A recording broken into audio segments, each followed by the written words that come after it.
네, 오늘은 1월 2일입니다. 화요일입니다. 말씀드린 대로 마가복음을 가지고 우리 이번 첫 주를 함께 보내시겠습니다. 자, 말씀 나누기 전에 공동기도 제목으로 기도하시겠습니다. 홍숙과 집사의 암을 치료해 주십시오. 배우준 집사의 뇌졸중을 치료해 주십시오. 언어가 회복되고 오른쪽 팔다리에 힘이 생겨나도록 해주십시오. 곽한나 집사를 치료해 주십시오. 권하자 집사가 다시 걷도록 해주십시오. 이승학 성도의 뇌종양 치료가 잘 되게 해 주십시오. 권현민 형제를 치료해 주십시오. 김에브라임 형제가 신장 이식을 속히 받도록 해 주십시오. 김시 집사가 걷도록 해 주십시오. 김수진 집사가 재발하지 않고 치유되게 해 주십시오. 40일 특세를 위해서 기도하시겠습니다. 복음이 전파되게 해 주십시오. 하나님의 치유의 능력이 나타나게 해 주십시오. 우리에게 하나님의 말씀을 사모하는 마음을 주십시오. 우리에게 예수님의 능력을 믿는 믿음을 주십시오. 우리의 죄를 회개하게 해 주십시오. 예수님의 이름으로 기도합니다. 아멘. 아멘. 오늘 본문의 말씀 마가복음 1장 16절에서 34절까지 말씀입니다. 말씀과 기적이라는 주제로 하나님 말씀을 함께 나누시겠습니다. 예수님께서 이 땅에 오셔서 여러 가지 사역을 하십니다. 예수님의 사역이 있는데 그 사역의 중심이 뭘까 하는 것입니다. 예수님의 사역의 중심은 말씀을 증거하는 것입니다. 복음은 하나님의 말씀입니다. 말씀을 증거하시는 것입니다. 예수님께서는 또한 말씀만 증거하신 게 아니라 그 말씀이 사실이라는 것을 증명해 보이시기 위해서 기적도 함께 행하십니다. 오늘 본문의 말씀해 보시면 그런 말씀이 오늘 가운데 기록되어져 있는 겁니다. 예수님께서 제자들을 부르십니다. 오늘 1장 16절에서 20절까지 말씀해 보시면요, 시몬과 안드레 그리고 베드로와 야고보 그 형제들을 부르십니다. 예수님께서 그 형제들을 부르시면서 그 부르심의 목적을 이렇게 말씀하세요. 17절에 보시면 내가 너희로 사람을 낚는 어부가 되게 하겠다 그렇게 말씀하세요.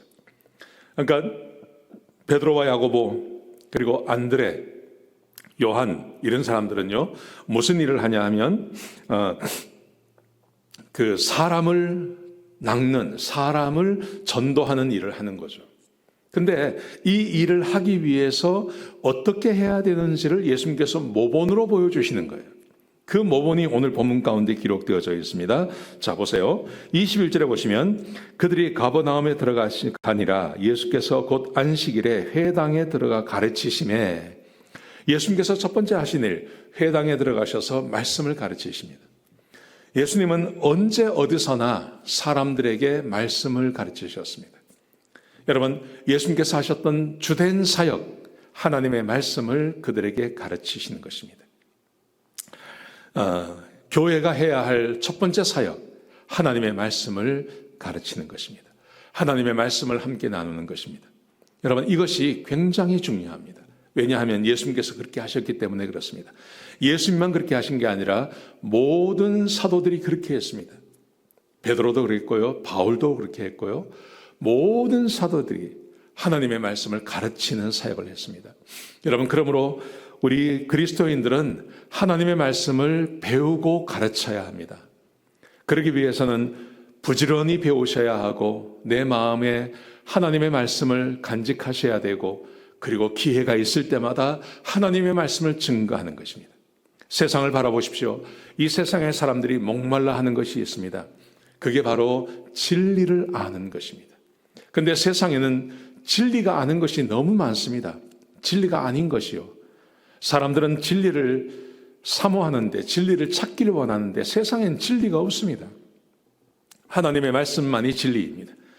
그래서 이 말씀을 내가 마음에 풍성히 가지고 있고 내 마음에 하나님의 진리의 말씀을 품고 있으면 언제든지 이 진리를 이야기할 수 있는 것입니다. 복음학교 굉장히 중요합니다.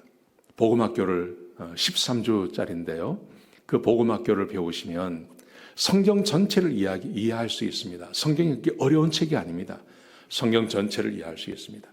그 다음에 제가 또 올 해에 새로 시작하는 성경 공부가 있습니다. 하나님의 나라에 대한 말씀입니다. 이것도 13주로 할 것입니다. 그거 하나님의 나라를 알면 하나님이 어떤 분인지를 알 수 있습니다. 하나님께서 지금 이 세상에서 무엇을 하기를 원하시는지 알 수 있게 되는 겁니다. 복음학교와 하나님의 나라, 이 두 가지만 알아도 성경 전체를 이해할 수 있습니다. 교회에서 성경 공부가 시작이 되면 좀 들어오셔서 하나님 말씀을 배우셨으면 좋겠습니다. 자, 하나님의 말씀을 가르칩니다. 그랬더니 사람들이 이렇게 반응을 합니다. 22절에 보시면 뭇사람이 그의 교훈에 놀라니 이는 그가 가르치는 것이 권위 있는 자와 같고 서기관들과 같지 아니함일러라. 예수님께서 가르치시는 걸 보고 사람들이 야, 이거 권위 있는 자 같다 이렇게 말합니다. 권위 있는 자라는 말의 의미는 모든 것을 아는 자 같다는 것입니다. 모든 것을 다 아는 것. 그렇지 않습니까? 우리 예수님은 성경을 쓰신 분이십니다. 우리 예수님은 세상을 창조하신 분이십니다. 우리 예수님은 지금도 세상을 주관하고 계신 분이십니다. 세상 전체를 아는 분이십니다. 예수님께서 말씀을 하실 때 사람들은 무슨 마음이 들었냐면 저분은 토막토막의 상식을 전하는 게 아니라 세상 전체에 대한 이해를 가지고 있는 분이구나 하는 것을 마음으로 느꼈다는 겁니다. 그래서 권위 있는 분의 가르침이라고 말하는 것입니다. 여러분, 우리도 그럴 수 있습니다. 우리도 성경을 알고 있고요. 성경 전체를 알고 있으면 사실은 세상 전체를 아는 것입니다. 생각해 보십시오. 사람이 어디서 와서 어디로 가는지를 알 수 있죠. 우리가 어디서 와서 어디로 가는지를 알 수 있기 때문에 이 세상에서 어떻게 살아야 하는지도 알고 있는 겁니다. 사실은 그러면 전체를 다 알고 있는 겁니다. 어디서 와서 어디로 가는지 그리고 어떻게 살아야 하는지 이걸 안다는 것은 세상 전체를 아는 것과 마찬가지입니다. 그래서 성경을 공부하자고 말하는 것입니다. 권위 있는 자가 되시기 바랍니다. 인생의 권위를 가지시기 바랍니다. 하나님의 말씀을 아는 것은 권위를 갖는 것입니다.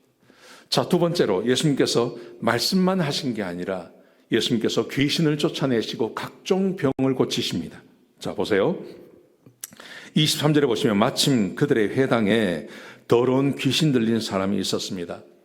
예수님께서 그 귀신을 쫓아내십니다. 귀신을 쫓아내시자 사람들이 이렇게 반응을 합니다. 27절에 보시면 다 놀라 서로 물어 이르되 이는 어찌미냐 권위 있는 새 교훈이로다. 예수님의 가르침을 받았을 때 권위가 있다고 이야기했습니다. 근데 귀신을 쫓아내는 거 보고 또 권위가 있다고 말합니다. 야, 저것은 이 세상의 권위가 아니라는 거죠. 저것은 하나님의 권위를 가졌다고 사람들이 고백하는 것입니다. 여러분, 참으로 놀라운 것은 우리 예수님께서 이렇게 말씀하셨습니다. 나를 믿는 자는 내가 하는 일을 그도 할 것이고 내가 하는 것보다 더 큰 일을 할 것이라고 말씀하셨습니다. 실제로 베드로가 바울이 그렇게 했습니다. 그래도 우리도 할 수 있는 것입니다. 여러분, 기적을 행하는 것 멀리 있는 거 아닙니다. 우리도 할 수 있습니다. 권위 있는 자가 될 수 있습니다. 하나님의 말씀을 믿고 그리고 필요한 사람들에게 우리가 기도해주고 우리가 복음을 증거하고 그 사람들을 위해서 기도해 줄 때 귀신이 떠나가고 병이 낫게 되는 것입니다. 권위 있는 자가 되는 것입니다. 이 말씀을 꼭 믿으셨으면 좋겠습니다.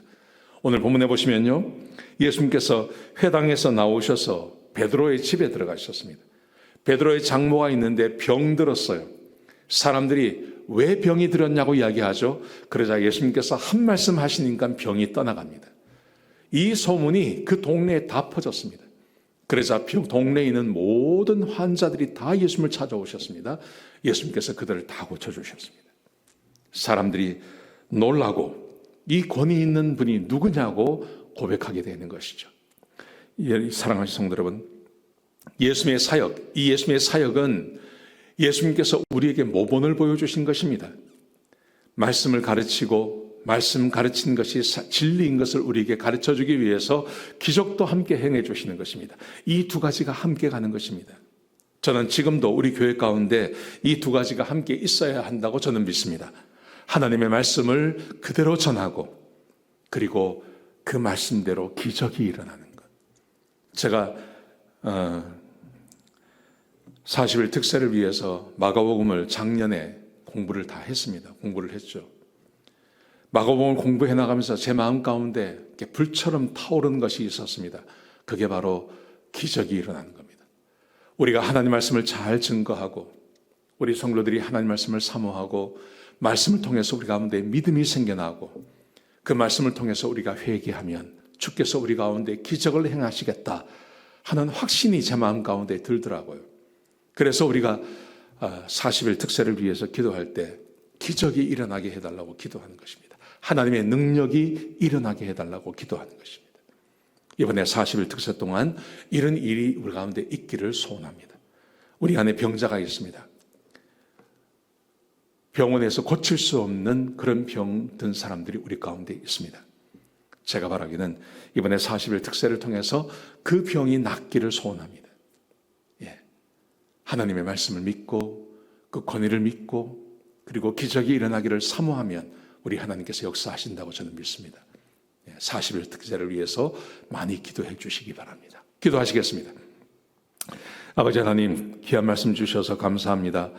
하나님께서 우리 가운데 능력을 베풀어 주시고 살아계신 하나님을 경험하는 그런 귀한 우리의 삶이 되게 하시고 2024년도 40일 특세가 되게 축복하여 주시옵소서. 주님 감사합니다.